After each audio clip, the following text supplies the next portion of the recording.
Kitchen. இன்னைக்கு ஒரு side dish gravy recipe தான் பார்க்க போகிறோம். சிக்கனும் கேப்சிகமும் வச்சு ஒரு நார்த் இந்தியன் சைட் ரெசிபி தான் இது. வாங்க அதுக்கு தேவையான பொருட்கள்லாம் பார்க்கலாம். சிக்கன் மெயின், கேப்சிகம், தாளிக்கிறதுக்கு வெங்காயம், ஒரு டீஸ்பூன் இஞ்சி பூண்டு பேஸ்ட்டு, ஒரு சின்ன தக்காளி பொடியாக கட் பண்ணி வச்சுருக்கிறேன். மசாலா வந்து மிளகாத்தூள், மல்லித்தூள், மஞ்சத்தூள், ஒரு 1/4 டீஸ்பூனுக்கு கரம் மசாலா, தேவையான அளவு உப்பு. அப்புறம் இது கசூரி மேத்தி, வெந்தயக்கீரை பொடி தான் இது. நார்த் இந்தியன் டிஷ்லாம் இது கண்டிப்பாக யூஸ் பண்ணுவாங்க. அது ஒரு 1/2 டீஸ்பூன் எடுத்து வச்சுருக்கேன். இது ஃப்ரெஷ் க்ரீம் எடுத்து வச்சுருக்கேன். இப்போ வாங்க எப்படி பண்ணுறதுன்னு பார்க்கலாம்.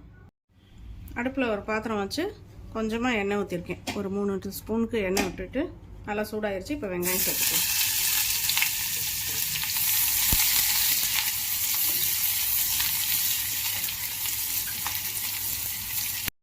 இப்போ வெங்காயம் நல்லா வதங்கிடுச்சு. இப்போ இஞ்சி பூண்டு சேர்த்துக்கலாம். அப்புறம் நல்லா பச்சை வதக்கவும் வதங்கிட்டோம். இஞ்சி பூண்டு நல்லா வதங்கிடுச்சு. இப்போ தக்காளி சேர்த்துக்கலாம்.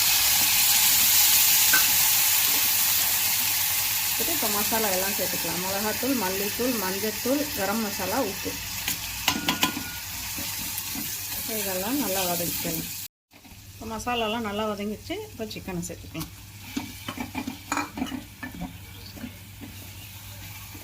தேவையான அளவு தண்ணி சேர்த்து இப்போ கறியை நல்லா வேக வச்சுக்கலாம்.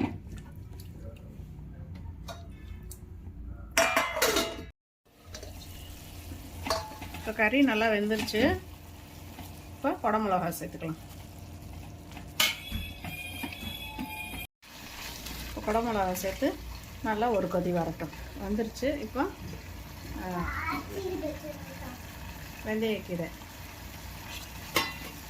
வெந்தயக்கிறது காஞ்சது, கசூரி மேத்தின்னு சொல்லுவாங்க. அதை சேர்த்துட்டு சிம்மில் வச்சுக்கலாம் ஒரு 2 நிமிஷம். இது குடமிளகா வந்து ரொம்ப வதங்கணும்னு அவசியம் இல்லை, சும்மா க்ரன்ச்சியாக இருந்தால் தான் நல்லாயிருக்கும்.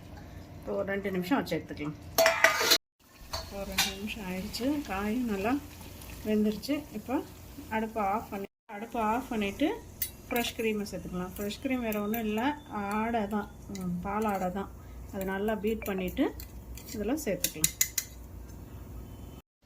அவ்வளோதான், சூப்பரான சிக்கன் கேப்சிகம் கிரேவி ரெடி ஆயிடுச்சு. இதை வீட்டில் நீங்களும் ட்ரை பண்ணி பாருங்கள். எல்லாத்துக்கும் ஷேர் பண்ணுங்கள். பிடிச்சிருந்தா கமெண்ட் பண்ணிடுங்க எப்படி இருக்குதுன்ட்டு. மறக்காமல் நம்ம சேனலுக்கு சப்ஸ்கிரைப் பண்ணிடுங்க. தேங்க்யூ.